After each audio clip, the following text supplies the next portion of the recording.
અમરેલી જિલ્લાની રાજુલાના તાલુકાની છાપરી પ્રાથમિક શાળા ખાતે શાળાના ભૂતપૂર્વ શિક્ષકો અને ભૂતપૂર્વ વિદ્યાર્થીઓના સ્નેહ મિલન અને સમારંભનું સુંદર આયોજન કરવામાં આવેલ, જેમાં ગામના સરપંચશ્રી, ઉપસરપંચશ્રી, શાળા એસએમસીના સભ્યો અને ગ્રામજનો તેમજ આજુબાજુના ગામની શાળાના શિક્ષકોએ બહોળી સંખ્યામાં હાજર રહી કાર્યક્રમને સફળ બનાવેલ।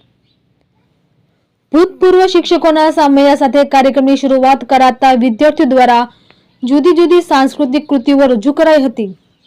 ત્યારબાદ ભૂતપૂર્વ શિક્ષકોના હસ્તે વિદ્યાર્થીઓને ઇનામ આપી પ્રોત્સાહિત કરાયા હતા।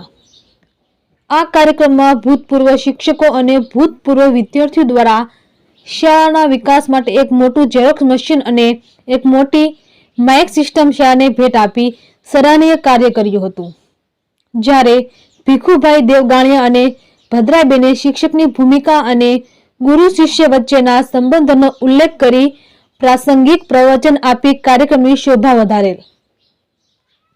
સ્નેહ મિલન કાર્યક્રમનું એન્કરિંગ મનસુખભાઈ તરસરિયા અને કૃપાલભાઈ દ્વારા તેમજ આભાર વિધિ જાદવભાઈ કલસરિયા દ્વારા કરી સમગ્ર કાર્યક્રમને શાળાના આચાર્ય શ્રી હરેશભાઈ નાડિયા, જાદવભાઈ કલચરિયા, હેમાંશીબેન ભાભોર અને છાપરી ગામના યુવાનો તેમજ આગેવાનોએ ભારે જહેમત ઉઠાવી સફળ બનાવેલ છે, જે છાપરી ગામના શાળાના આચાર્યશ્રી દ્વારા જણાવેલ। રિપોર્ટર મનીષ મહેતા, રાજુલા।